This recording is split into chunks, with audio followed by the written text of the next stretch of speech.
Although bonds are a pretty common investment, they're not as popular as their stock counterpart. Because of this, they remain a mystery for some. If you're interested in investing but stocks intimidate you, then maybe bonds are your thing. Hey, welcome to Stock Market Mate. Today we'll talk about bonds and we'll see if it's the right investment for you. Before we get into it, subscribe to the channel and hit that notification bell to help us beat the YouTube algorithm. If you're done with that, then let's get right into it. Why buy bonds? Governments and businesses both issue bonds as a means of raising capital. By purchasing a bond, you're effectively lending the issuer money, and in return they pledge to repay you the face amount of the debt on a particular date as well as make periodic interest payments to you along the way, typically twice a year. Unlike stocks, which grant you ownership rights, bonds issued by corporations do not. As long as the firm still has the resources to make loan payments on time, you won't necessarily gain from the company's growth, and you won't see as much of an impact when the company isn't doing as well either.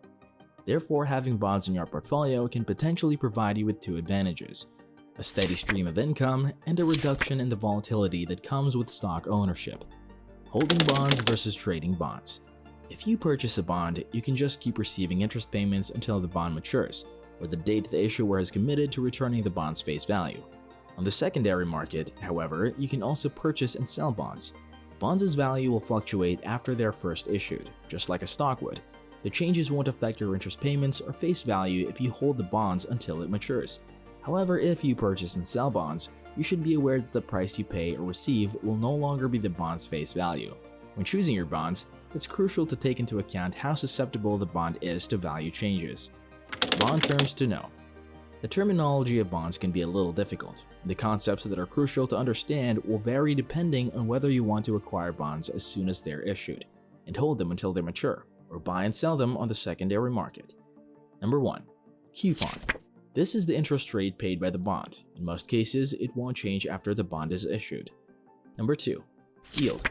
This is a measure of interest that takes into account the bond's fluctuating changes in value. There are different ways to measure yield, but the simplest is the coupon of bond dividend by the current price. Number 3. Face value. This is the amount of bond is worth when it's issued. Also known as par value, most bonds have a face value of $1,000. Number 4. Price.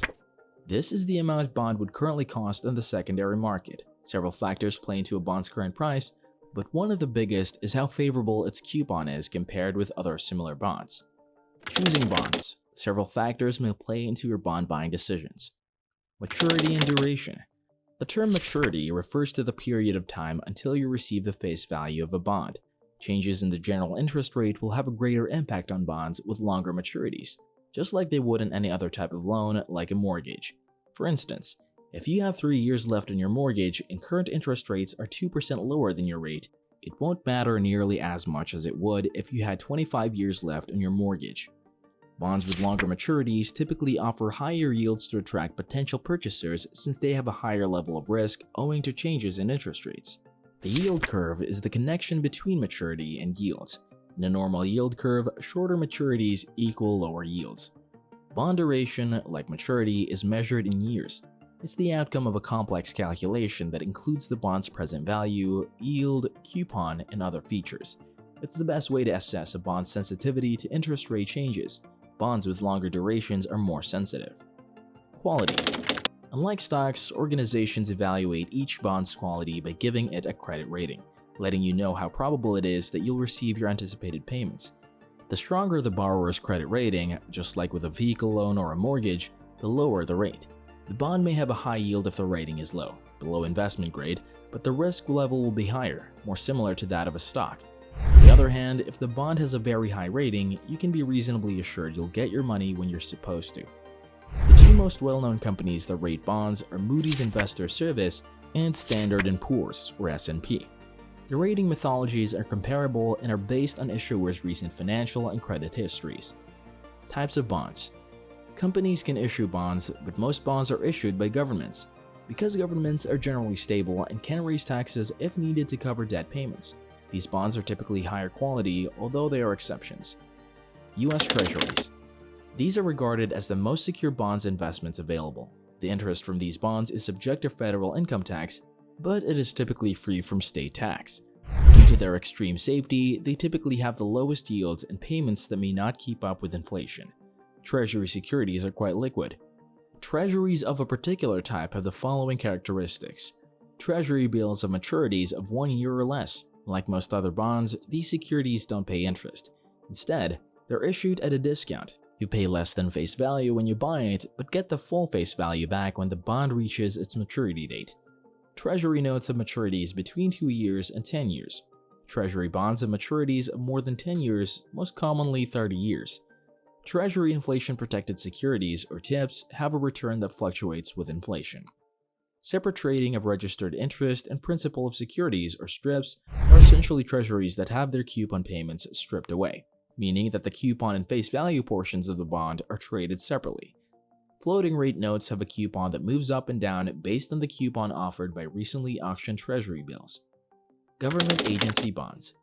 In addition to housing-related organizations like the Government National Mortgage Association, other U.S. government departments can also issue bonds. The majority of agency bonds are subject to both federal and state taxes.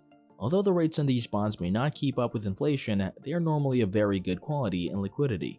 Some agency bonds are practically as safe as treasury bonds because they're completely backed by the American government.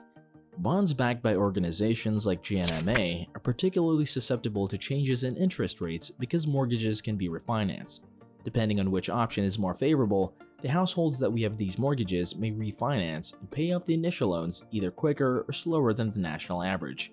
If interest rates increase, fewer people will refinance, which will result in less money coming in that can be reinvested at the higher rate for you or the fund you're investing in. Refinancing will proceed more quickly if interest rates drop, and you'll be obliged to reinvest the money at a reduced rate. Municipal bonds. These bonds, also called munis or muni bonds, are issued by states and other municipalities. They're generally safe because the issuer has the ability to raise money through taxes, but they're not as safe as U.S. government bonds, and it is possible for the issuer to default. Interest from these bonds is free from federal income tax as well as state tax in the state in which it's issued. Because of the favorable tax treatment, yields are generally lower than those of bonds that are federally taxable. Types of munis include general obligations bonds. These bonds are not secured by any assets. Instead, they're backed by the full faith and credit of the issuer, which has the power to tax residents to pay bondholders. Revenue bonds. Instead of taxes, these bonds are backed by revenues from a specific project or source, such as highway tolls or lease fees. Some revenue bonds are non-recourse, meaning that if the revenue stream dries up, the bondholders do not have a claim on the underlying revenue source. Conduit bonds. Governments sometimes issue municipal bonds on behalf of private entities such as nonprofit colleges or hospitals. These conduit borrowers typically agree to pay the issuer, who pays the interest and principal on the bonds. If the conduit borrower fails to make a payment, the issuer usually is not required to pay the bondholders. Corporate bonds. These bonds are issued by companies and their credit risk ranges over the whole spectrum. Interest from these bonds is taxable at both the federal and state levels. Because these bonds aren't quite as safe as government bonds, their yields are generally higher. Higher yield bonds or junk bonds are a type of corporate bond with low credit rating. Like all investments, bonds are complex and have a variety of uses and risks. Because you invest in bonds, it's important that you invest in your own financial education. That's about it for today's video. If you found this video helpful, kindly click the like and subscribe button. Also, you might want to leave a comment below. We love hearing from you. Thank you for watching, and we'll see you in the next video. If you enjoyed this video, you're going to want to watch one of these two videos right here. Enjoy!